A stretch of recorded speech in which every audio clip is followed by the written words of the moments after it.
संत मत धारा आपकी सेवा में प्रस्तुत।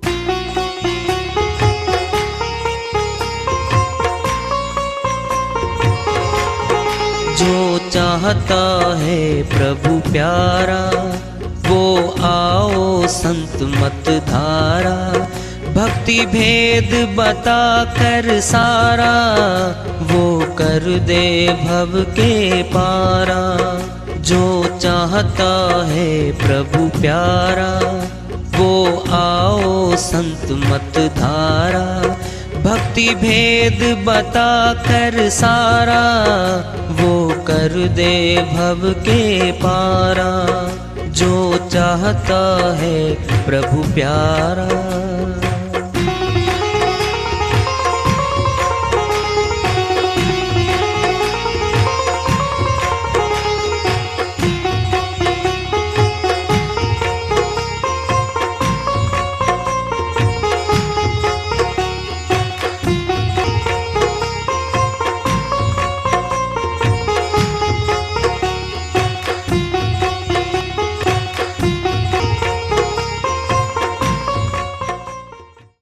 परम पूज्य सदैव स्मरणीय सदगुरु साहिब की जय हो। सतनाम साहेब आदरणीय सर्व संतों की जय हो। उपस्थित आदर के योग प्रभु प्रेमी एवं जिज्ञासु आत्माओं, हम सभी पूर्ण पिता परमात्मा सभी सृष्टियों के रचनहार कुल मालिक हम सब के जीवन का आधार उनकी महिमा को सुनने के लिए एकत्रित हैं। मेरी सभी से अर्ज है कि मैं कोई जगत गुरु नहीं, कोई महाराज नहीं, कोई महामंडलेश्वर नहीं। मैं केवल सभी संतों की चरणों की धूल हूँ और आपका भक्ति मार्ग में सहायक हूँ। मैं अपनी सीधी साधी टूटी फूटी भाषा में, संदूकड़ी भाषा में भक्ति भेद के गुड़ रहस्यों को उजागर करने वाले विचार आपके समक्ष रख रहा हूँ।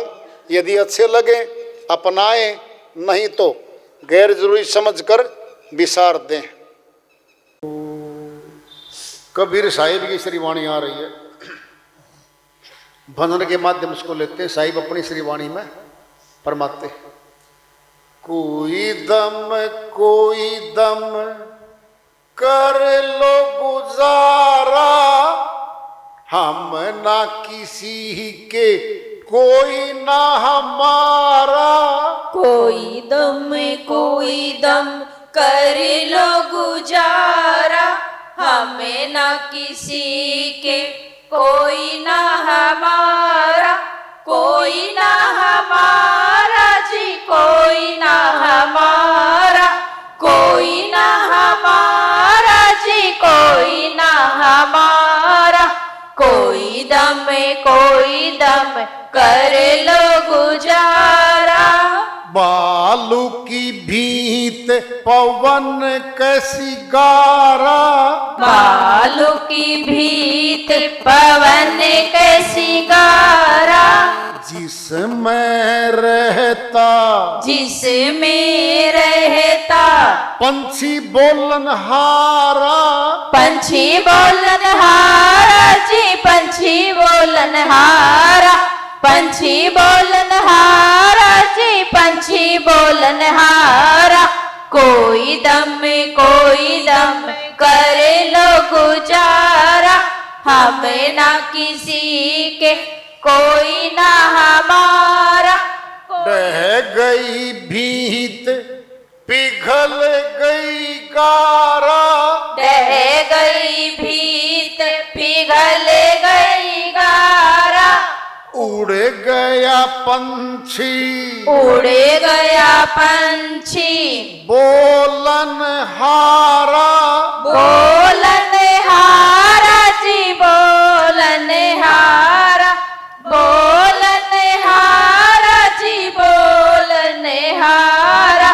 कोई दम कर लो गुजारा, हमें ना किसी के कोई ना हमारा। मात पिता तेरा कुटुंब कबीला, मात पिता तेरा कुटुंब कबीला, इनमें नहीं कोई, इनमें नहीं कोई संगी तुम्हारा, संगी तुम्हारा जी, संगी तुम्हारा, संगी तुम्हारा जी, संगी तुम्हारा। कोई दम कर लो गुजारा, हमें ना किसी के कोई ना हमारा।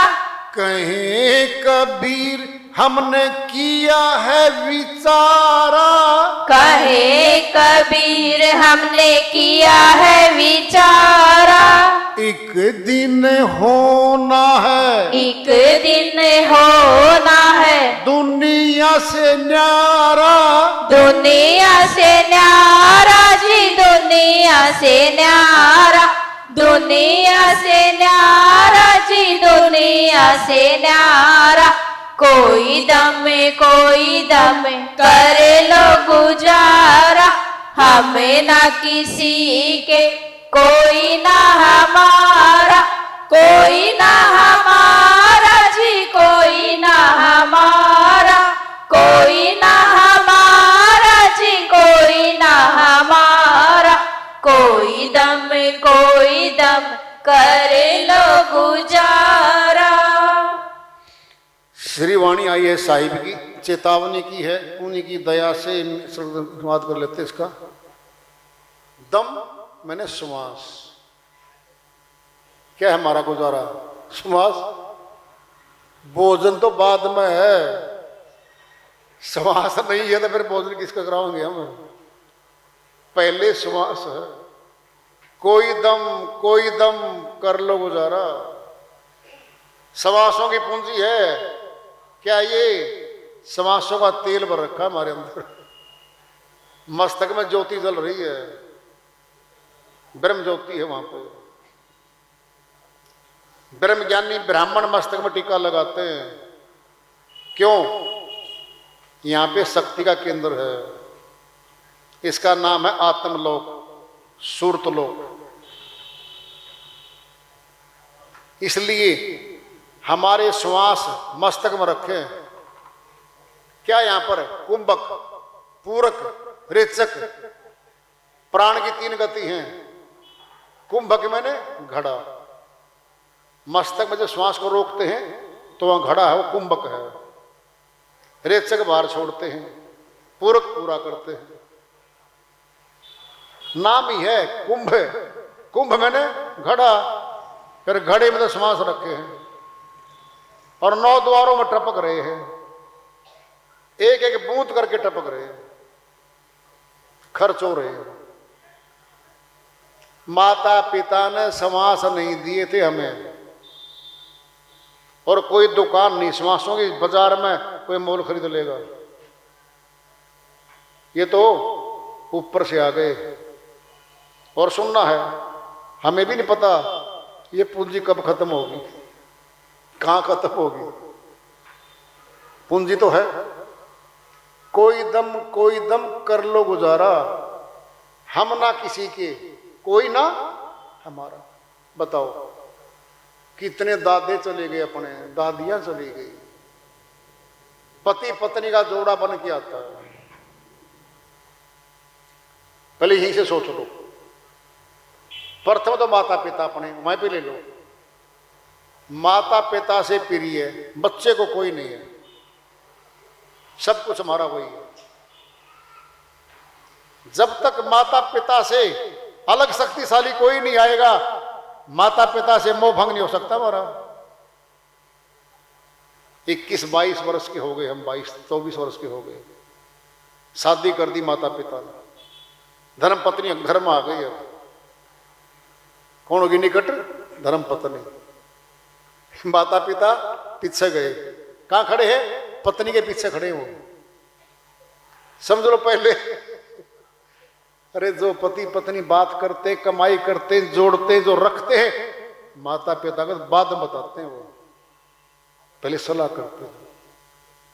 50% प्यार माता पिता का पुत्र से जा लिया, 50% पत्नी में गया, 50% अभी माता पिता में।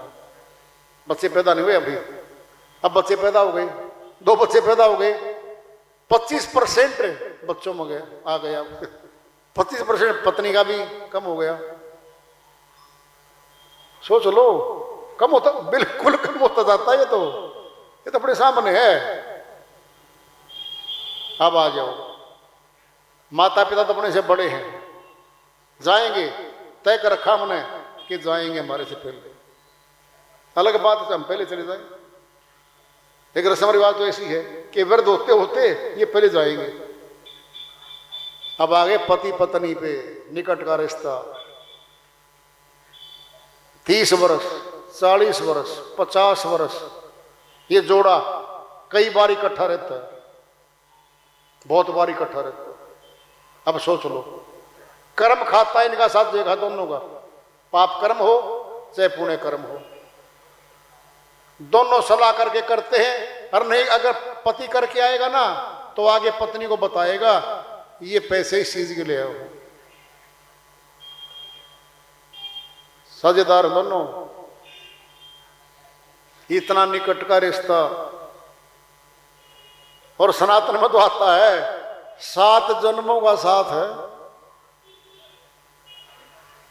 बताओ 7 जन्मों का साथ कैसे हो सकता है हमारा? आगे पीछे होना है, हो गए, है 7 जन्मों का है। सुन लो कैसे, कर्म खाता साथ जगह हमारा, और कर्म खाते में फिर आ रहे हैं। बोलो, अरे 5 आदमियों ने कत्ल कर दिया, एक 3 भाग गए, 2 पकड़े गए। जो पकड़े गए तो बिठा दिए जेल में, और 6 महीने के बाद पकड़े वो 3। कितना गैप हो गया? 6 महीने का, लगे बैठा दिए। वही ट्रायल इकट्ठा चलेगा, मुकदमा इकट्ठा चलेगा, सजा एक जैसी होगी। क्या कर्म खाता सबसे ज्यादा किया पति पत्नी ने मिलकर किया है। भुगतान भी इकट्ठा होगा इनके द्वारा, फिर घूम जाएंगे ये, फिर आएंगे, फिर जाएंगे। इसीलिए इनका खाता कर्म का खाता है।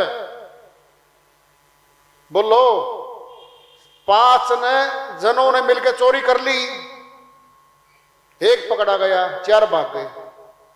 सोच लो, पहले पीछे पीछे पुलिस का वारंट है, भाग लिए, 6 महीने 8 महीने पुलिस ने पकड़ लिए।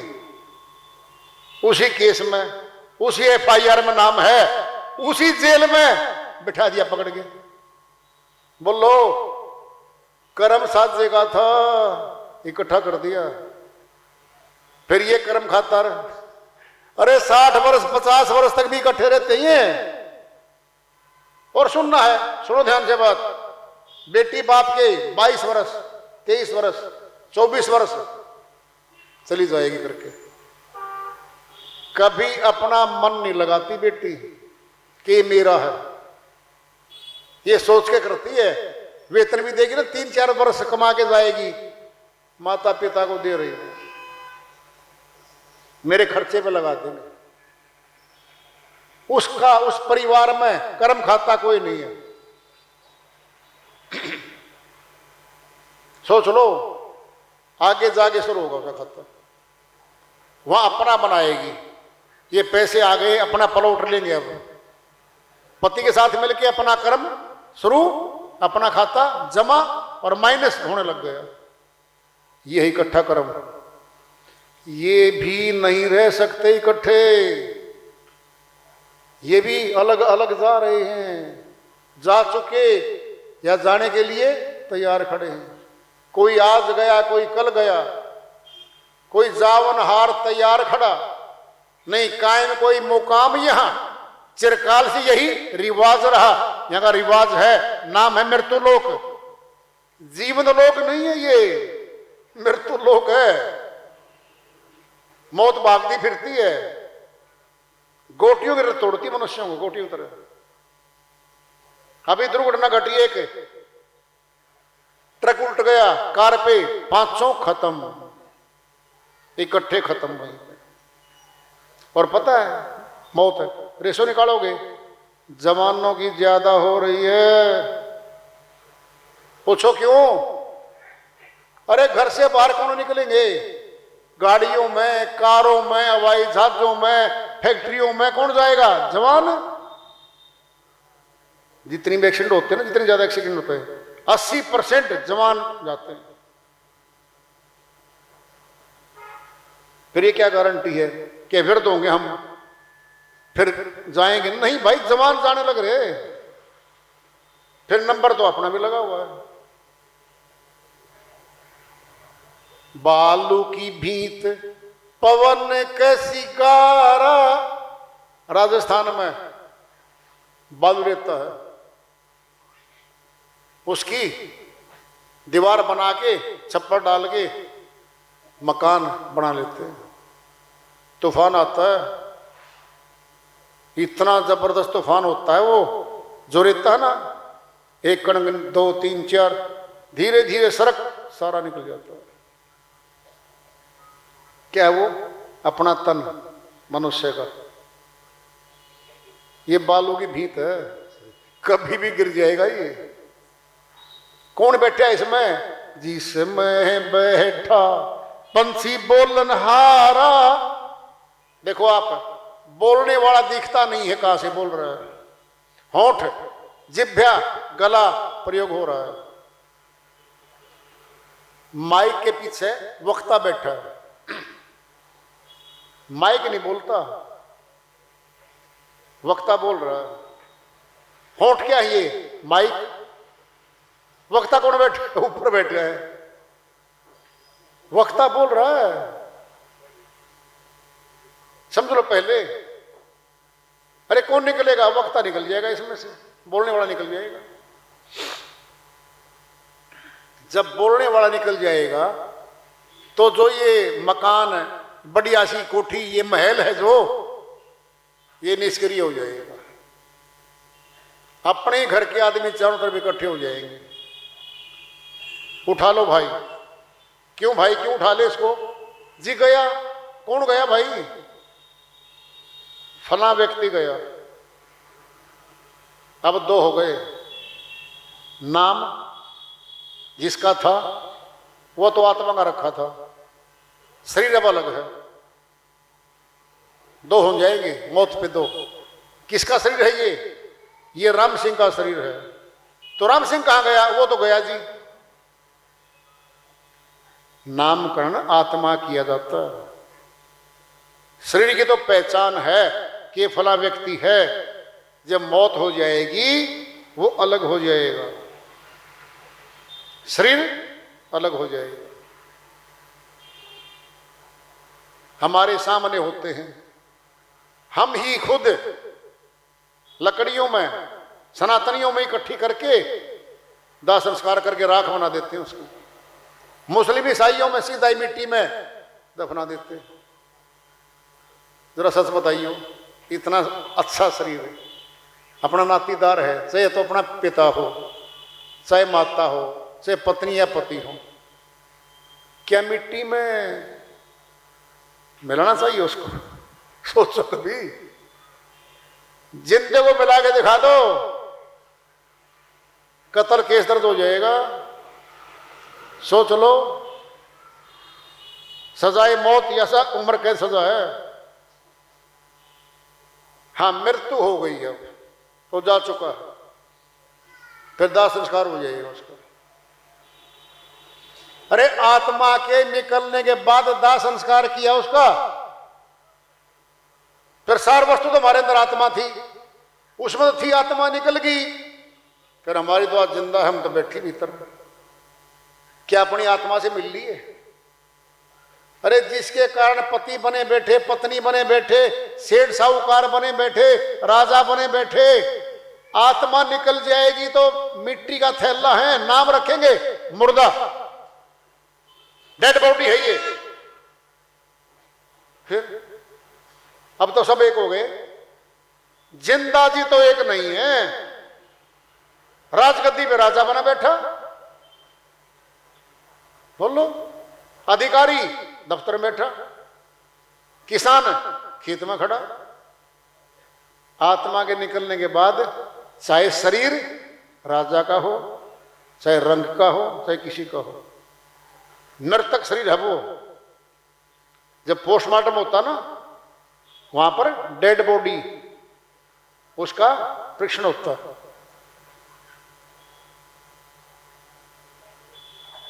अरे वो आत्मा तो हमारे तन में बैठी है, वो तो नहीं बता पाया आत्मा कहाँ बैठी, आत्मा कहाँ दर्शन की, कैसी आत्मा है।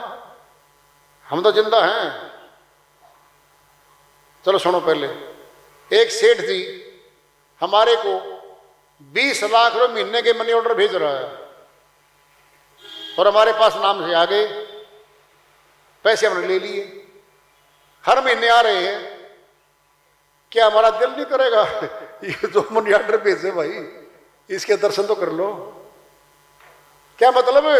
अरे श्वास बेचने लग रही आत्मा, इन 9 द्वारों में ले लो, खर्च लो भाई, कमाई कर। सेठ जी है, दुकान खोल ले, फैक्ट्री में लगा ले, चाहता हूं संभाल के ये फैक्ट्री को। किसान है, तुझा खेत में जाके आ। श्वास पूंजी दे रखी है आत्मा को, आत्मा शरीर को दे रही है। किसको? इस नाशवान शरीर को दे रही है। फिर इसका दिल नहीं करता, उसको देख तो लो, दर्शन तो कर लो उस आत्मा के। कहां बैठी है वो? अंदर है। बताओ, अंदर है कि बाहर है? बताओ, अंदर है। फिर अंदर ही तो मिले, जो वस्तु जहां वही तो मिलेगी भाई। मात पिता तेरे कुटुंब कबीला, इनमें नहीं कोई संगी तुम्हारा, तुम्हारा परमानेंट पक्का साथी इनमें कोई नहीं है। चेता रहे हमें जगा रहे मौन इंद्रा से। हम भागे भागे बने बने चौधरी बने फिरते हैं। हो क्या राप, मिट्टी का थैला हो। आत्मा निकली, बड़ा थैला।